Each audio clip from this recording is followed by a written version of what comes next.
वंदे मातरम। नमस्कार, जय श्री राम। दिशा सालियान का मुंबई हाई कोर्ट में केस की सुनवाई का जब अप्रैल में बात हम तलाश कर रहे थे, उस समय तारीख बताई गई थी 22 जून।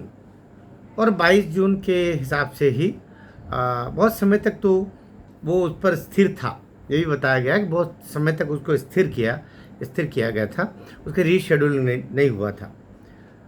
हम कुछ ऐसा है, या तो जब तैयारी पूरी हो जाए तो तैयारी पूरी होने के बाद में फिर उसमें जिसको बोलते हैं ना कि कुछ न कुछ विघ्न पैदा कर देना, उस तरीके से इस मामले में आरंभ से ही दिखाई दे रहा है। आरंभ से ही दिखाई दे रहा है कि जो प्रक्रियागत जो काम होता है उसमें कोई न कोई विघ्न आ जाता है या विघ्न डाल दिया जाता है और उसको फिर रीशेड्यूलिंग की तरह काम चला जाता है। आरंभ देख रहे हैं अपन, ये 2020 में जब 7-8 जून के लगभग दिशा की हत्या होती है, दुराचार होता है। और उस समय भी क्योंकि माना कि उस समय कोरोना ये सब चल रहा था, काम सब विषमताएं थी, लेकिन कुछ न कुछ ऐसा रहता है कि उसकी प्रक्रिया बाधित होती है। और फिर उसी के बाद में वो एक सप्ताह के बाद में फिर दिशा जाने हुआ। दिशा उनकी कुछ लोगों को सहज रूप से ये सवाल है कि ये दिशा सुशांत कौन है। तो जो आतताई कहना चाहिए, जिनको जो चाहते थे कि दिशा सालियान सुशांत सिंह राजपूत का केस बने ही नहीं, आए नहीं, या आ जाए तो जनता इनको भूल जाए, उनके लिए केवल थोड़ा सा बताना चाह रहा हूँ।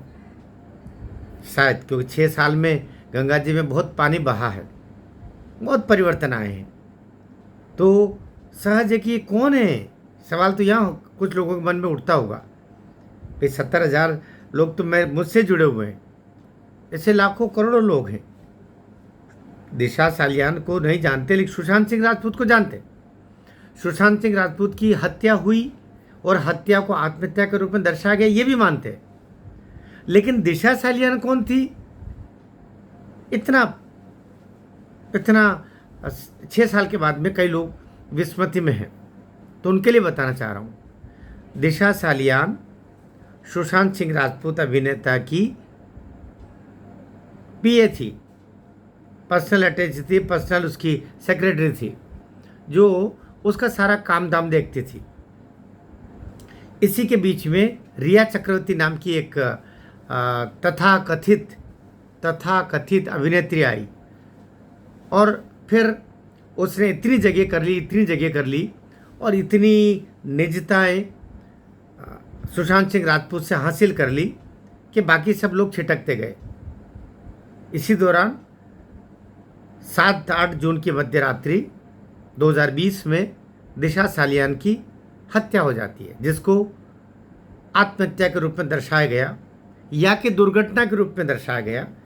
14वीं मंजिल से वो नीचे गिर गई, बालकनी से, इस तरीके से दिखा करके, और उसको जो हत्या थी उसको दुर्घटना द्योतित कर ली। सहज रूप से 14वीं मंजिल से कोई गिरता है तो शरीर के परखचे उड़ जाते हैं, लेकिन उसका शरीर पूरा इंटैक्ट था। ऐसा लगता था कि कोई 14वीं मंजिल से उसको सीढ़ियों से नीचे लाया और फिर वो वहाँ पर रख दिया। लोग ये भी कहते हैं कि वो 14वीं मंजिल से गिरी नहीं, उसके तो केवल बॉडी लाई गई थी, और ये बॉडी भी सीधा पोस्टमार्टम के लिए लेके गए थे। फिर ये कहा गया कि पोस्टमार्टम भी उसका नहीं हुआ, किसी और का हुआ। तो बहुत सारा, मैं कहता हूँ ना, बहुत सारा किंतु परंतु इसमें लगा रहा। और चूँकि इस केस में अब जब दिशा सालियान के पिताजी सुप्रीम हाई कोर्ट में गए हैं, माननीय उच्च न्यायालय मुंबई में, हाई कोर्ट मुंबई में, तो ये कह दिया गया कि साहब ये तो इसके पिताजी ने खुद ही मना किया था, सतीश सालियान ने, कि वो लड़की की तो कोई न तो आत्महत्या हुई है और ना उसके साथ में कोई दुराचार हुआ है और न उसकी हत्या हुई है, उसको तो दुर्घटना हुई थी, 14वीं मंजिल से गिर गई, मर गई।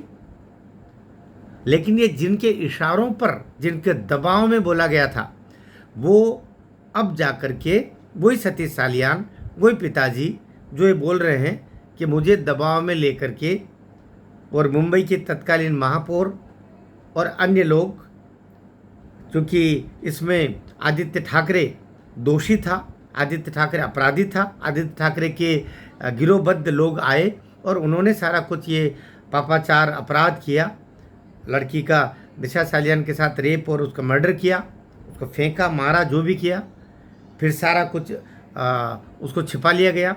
वही सैया भय कोतवाल डर काहे का।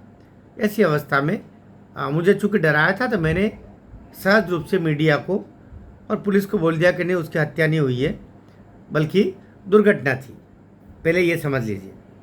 लेकिन उसके एक सप्ताह बाद ही 13-14 जून 2000 के दौरान सुशांत सिंह राजपूत की भी हत्या हो जाती है। इसको भी आत्महत्या के रूप में बताया जाता है और आत्महत्या के रूप में इस व्यापक रूप से बताया जाता है कि उसकी बहनें भी उसको आत्महत्या मानने लगी। उन्होंने भी मीडिया को भी बोला, जैसे सतीश सालियान ने बोला, वैसे उनकी सुशांत सिंह राजपूत की बहनों ने भी बोला कि मेरे भाई ने ऐसा क्यों कर लिया, मेरे भाई को ऐसा करने की ज़रूरत नहीं थी। और कुछ लोग, यहाँ तक कि हेमा मालिनी ने भी बोल दिया कि मैं सुशांत सिंह राजपूत को ऐसा नहीं सोचती थी कि वो ऐसा कदम उठा लेगा। बहरहाल ये भी बाद में पता चला कि उसकी भी हत्या हुई। अब दिशा सालियान सुशांत सिंह राजपूत की हत्याओं के मध्य एक सप्ताह है। इस बीच रिया चक्रवर्ती वहाँ से भाग खड़ी होती है। रिया चक्रवर्ती सुशांत सिंह राजपूत की हत्या से एक दिन पहले उसके घर से चली जाती है और बीच में महेश भट्ट का भी नाम आता है। ये सब चीज़ मिल करके और इस अपराध को कारित करते हैं। फिर आता है एकनाथ शिंदे का काल। उद्धव ठाकरे की सरकार चली गई, एकनाथ शिंदे का काल आया। एकनाथ शिंदे ने घोषणा की कि वो इस पर SIT गठित करेंगे और अपराधियों को जेल की सिकजों के पीछे डालेंगे। वहीं पर जो राणे हैं उन्होंने कहा कि ये सुशांत सिंह राजपूत की हत्या का कार्य आदित्य ठाकरे के माध्यम से हुआ, ऐसा मीडिया रिपोर्ट्स में भी आया, बाहर भी आया। लेकिन ये बात दबी कुची होती गई, बात आगे बढ़ नहीं रही। इस बीच में एकनाथ शिंदे की सरकार भी चली गई और आ गए देवेंद्र फडणवीस।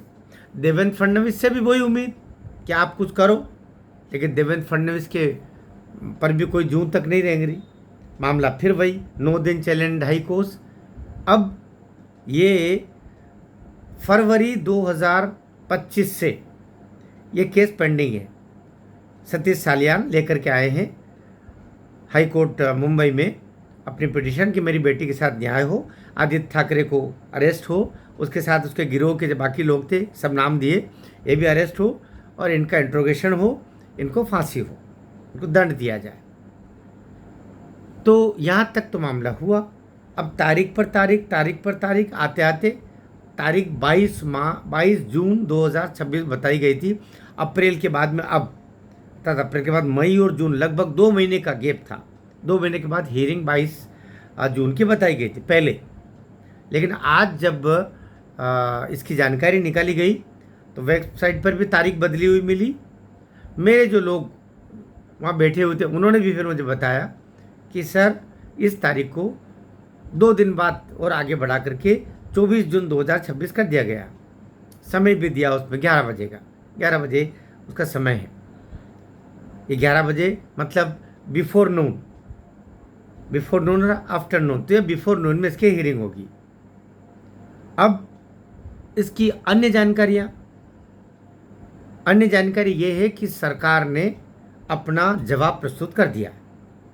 वहाँ जो कुछ एडवोकेट्स और जो इसमें रजिस्ट्री को काम देखते हैं उनके बंधुओं के द्वारा मुझे तो ये सूचना दी गई कि सरकार ने जो 14 डॉक्यूमेंट का जो जवाब था उसके बाद में पूर्ण जवाब प्रस्तुत कर दिया है।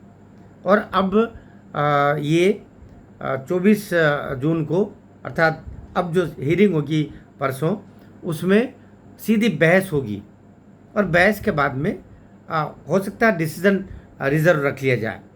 ये भी हो सकता है, आजकल जैसे सुप्रीम कोर्ट ने ये डायरेक्शंस दिए हैं कि आप जो भी डिसीजन दे रहे हैं वह आप घोषित कर देंगे, उसका पूरा रूप आप 1 सप्ताह बाद 10 दिन बाद बोलिए लेकिन डिसीजन रिजर्व करने का से पहले आपको उसका जो ऑपरेशन पार्ट है वो सुनाना होगा। अब क्या होता है और इसके ज़्यादा गहराई में नहीं जाते हैं, लेकिन तय बात है कि 24 जून को अर्थात परसों जो होगा बड़ा काम होगा। कल एक वीडियो और डालूंगा, ये जो ऑपरेशन पार्ट और जो पूरा मामला है, जो जो सुप्रीम कोर्ट ने जो अभी गाइडलाइन दी है सारे हाई कोर्ट और ट्रायल कोर्ट के लिए, वो क्या है उस पर बात करेंगे। और दिशा सालियान के केस पर और सुशांत सिंह राजपूत का केस भी चल रहा है, इन पर ये किस तरह लागू होगी इस बारे में कल 5 बजे के वीडियो में हम बात करेंगे। भारत माता की जय।